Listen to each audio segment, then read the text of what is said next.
Friends, welcome to my YouTube channel brilliant academic and competitive classes. तो आज हम पढ़ाने वाले हैं थ्योरम 6.7। तो पहले हम इस चैप्टर की थ्योरम ही पढ़ा ले रहे हैं, इसके बाद एक्सरसाइज जो है क्रम से सॉल्व करेंगे। तो एक्सरसाइज सॉल्व करने में ये थ्योरम अति उपयोगी होंगी। तो आज हम थ्योरम 6.7 जो है पढ़ाने जा रहे हैं। इस थ्योरम को समझने के बाद आप थेल्स थ्योरम इजीली प्रूव कर सकते हैं। तो जैसा कि थ्योरम में दिया गया, if a perpendicular is drawn from the vertex of the right angle of a right triangle to the hypotenuse, then triangles on both sides of the perpendicular are similar to the whole triangle and each other। तो पहले आप समझ लीजिए इसमें कहा क्या गया है।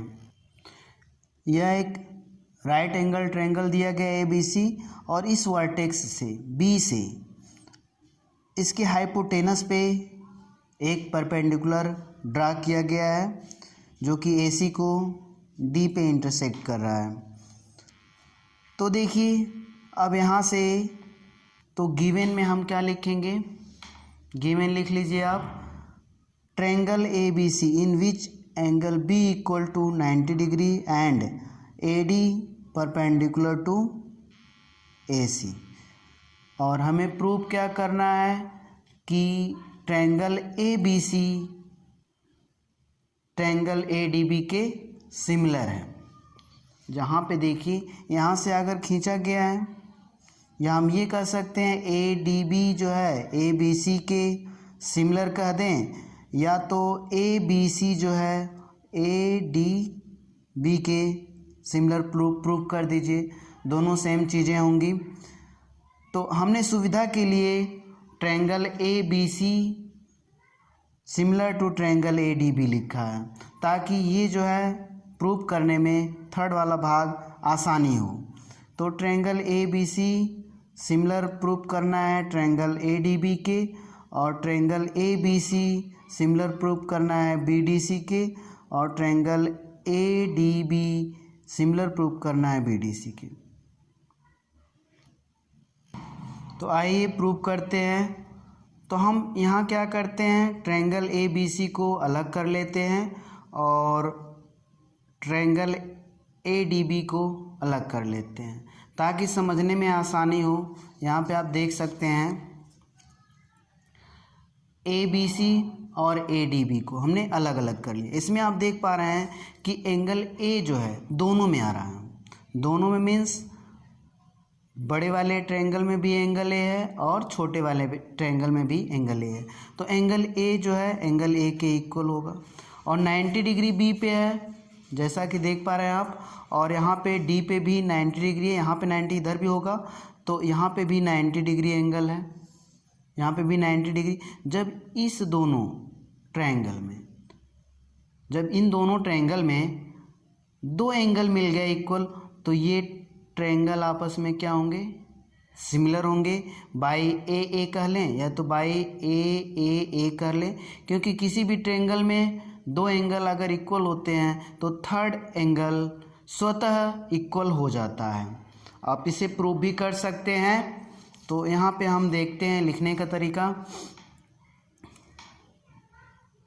इन triangle ABC and triangle ADB में तो हम देखते हैं कौन कौन से angle A equal to angle A, ये दोनों इक्वल होंगे, और एंगल ABC और equal to angle ADB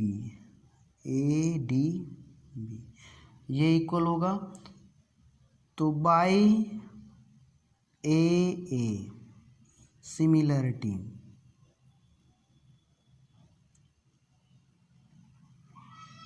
by AA similarity triangle ABC similar to triangle ADB। तो यहाँ पे आपने पहला वाला प्रूव कर लिया।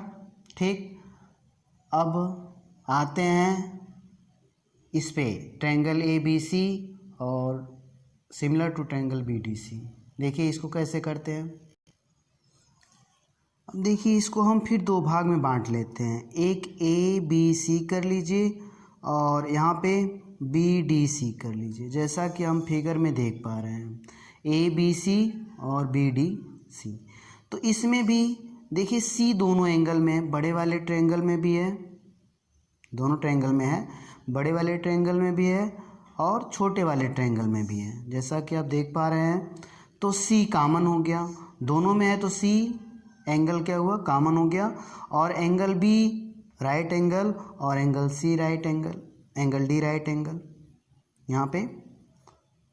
तो आप देख पा रहे हैं कि इन दोनों ट्रायंगल में दो एंगल इक्वल हो गया। जब दो एंगल इक्वल हो जाता है तो आप ये भी जानते हैं किसी भी ट्रायंगल में अगर दो एंगल सिमिलर इक्वल है तो थर्ड एंगल स्वतः इक्वल हो जाएगा, या इसे हम प्रूव कर सकते हैं। ये आप देख पा रहे हैं कि इस दोनों ट्रायंगल में triangle ABC equal to 180, angle ABC angle A plus angle B plus angle C, क्योंकि all angles of triangle ABC हैं और उनका सम क्या होगा, 180 होगा। इसी प्रकार इस ट्रायंगल के ऑल एंगल्स का सम 180 होगा। ये दोनों इक्वल हो गए और ये पहले से angle B equal to angle D है और angle C equal to angle C common है। तो आप देख पा रहे हैं ये दोनों 180 होंगे। तो ये फ्रॉम 1 and 2 से ये पूरा इसके इक्वल होगा। यहाँ पे हम बना लेते हैं। अब angle B plus angle C और angle D plus angle C, ये दोनों आपस में इक्वल होंगे, या इसे हम डायरेक्ट एलिमिनेट कर दें या इधर ले जाएंगे घट जाएगा तो angle A equal to angle B बचेगा। ठीक, तो हमने ये देखा angle A equal to angle B भी है। एंगल A किसके बराबर है, एंगल B के हैं। ठीक, ये वाला एंगल और एंगल B के इक्वल है।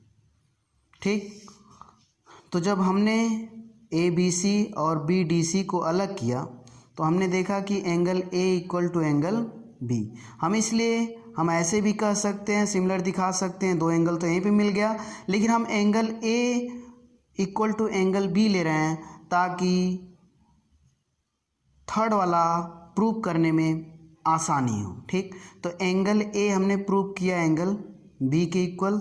तो अब देखिए यहाँ पे लिख लेते हैं, इन triangle ABC and triangle BDC, तो इन दोनों ट्रायंगल में आप देख पा रहे हैं कि angle A equal to angle B है और angle B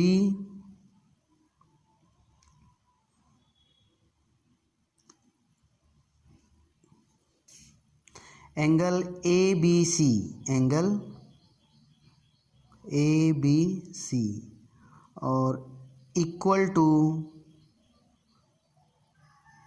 BDC, angle BDC। ठीक ना। देखिए इसको हमने सिंगल नाम लिया है, इसको डबल क्यों लिया गया है, क्योंकि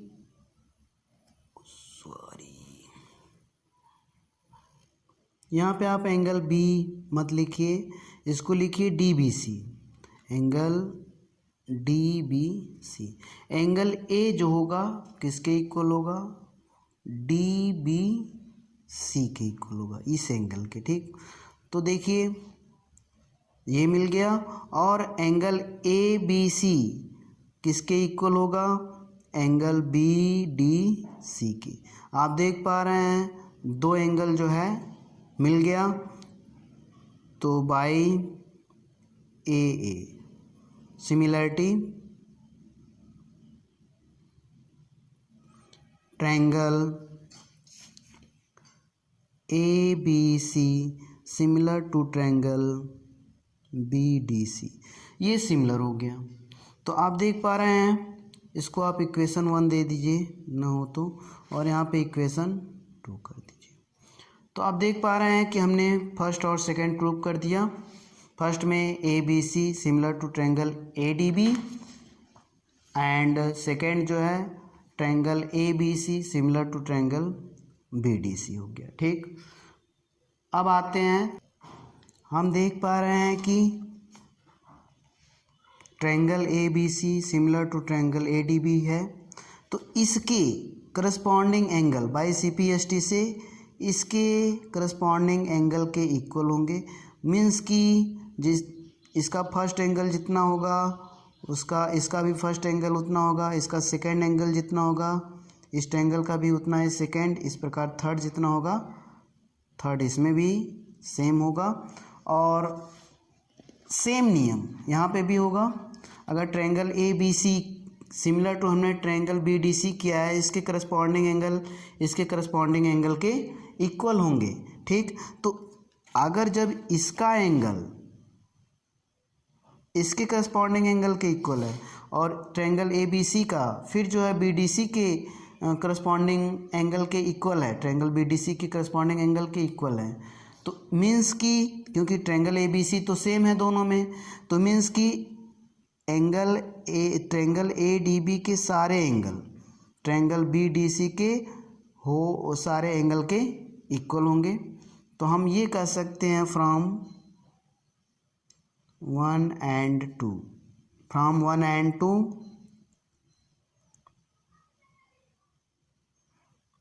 by AAA triangle ADB similar to triangle BDC। तो hence proved। इस प्रकार हमारी थ्योरम 6.7 समाप्त हुई। ये थ्योरम पाइथागोरस थ्योरम प्रूव करने के लिए अति उपयोगी है। इस प्रकार जितना बढ़िया से आप ये थ्योरम समझेंगे उतना बढ़िया ही आप आगे की एक्सरसाइज लगा पाएंगे। तो thank you for watching my video. यदि वीडियो पसंद आए तो लाइक शेयर सब्सक्राइब करें।